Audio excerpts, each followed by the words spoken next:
Apple ने किया Trump के बयान को इग्नोर। फॉक्सकॉन का भारत में 1800 करोड़ का निवेश एक ओर।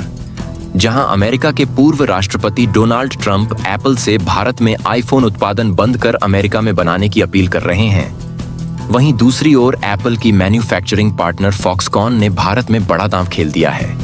फॉक्सकॉन ने बीते 5 दिनों में भारत की तमिलनाडु यूनिट में 1800 करोड़ 1.48 अरब डॉलर का निवेश किया है।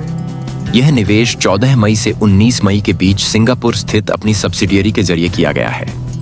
डोनाल्ड ट्रंप का कहना है कि एप्पल को भारत की जगह अमेरिका में आईफोन बनाने चाहिए, जिससे अमेरिकियों को नौकरियां मिल सकें। उन्होंने पहले भी कहा था कि एप्पल जैसी बड़ी कंपनियों को देश के भीतर मैन्युफैक्चरिंग को बढ़ावा देना चाहिए, लेकिन जमीनी सच्चाई कुछ और ही है।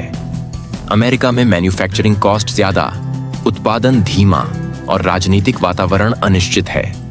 दूसरी तरफ भारत में सस्ती लेबर, स्थिर सरकार और मेक इन इंडिया जैसी पहल एप्पल को आकर्षित कर रही हैं। एप्पल के सीईओ टिम कुक पहले ही साफ कर चुके हैं कि 2025 तक अमेरिका में बिकने वाले ज्यादातर आईफोन भारत में बनाए जाएंगे। चीन अब सिर्फ अन्य बाजारों के लिए प्रोडक्शन केंद्र बना रहेगा, जबकि आईपैड, मैकबुक, एप्पल वॉच और एयरपॉड्स का बड़ा हिस्सा वियतनाम से आएगा।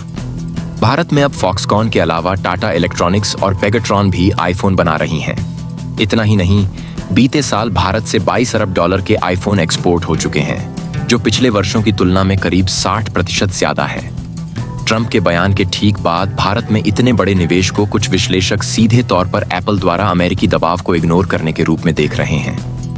एप्पल ने 4 साल पहले अमेरिका में 500 अरब डॉलर खर्च और नौकरियों का वादा किया था, लेकिन अभी तक एक भी आईफोन अमेरिका में नहीं बना है। एप्पल अब चीन पर अपनी निर्भरता कम करने की रणनीति पर तेजी से काम कर रहा है। अमेरिका और चीन के बीच चल रहे ट्रेड वॉर, बढ़ती अनिश्चितताएं और लॉजिस्टिक लागत के चलते भारत सबसे भरोसेमंद विकल्प बनकर उभरा है। फॉक्सकॉन का भारत में 1800 करोड़ का ताजा निवेश यह साफ संकेत देता है कि एप्पल अब भारत को मैन्युफैक्चरिंग का नया हब बना चुका है। डोनाल्ड ट्रंप जैसे नेताओं के बयानों के बावजूद एप्पल अपने लॉन्ग टर्म बिजनेस इंटरेस्ट्स को प्राथमिकता दे रहा है और वो भारत से पीछे हटने का कोई इरादा नहीं रखता।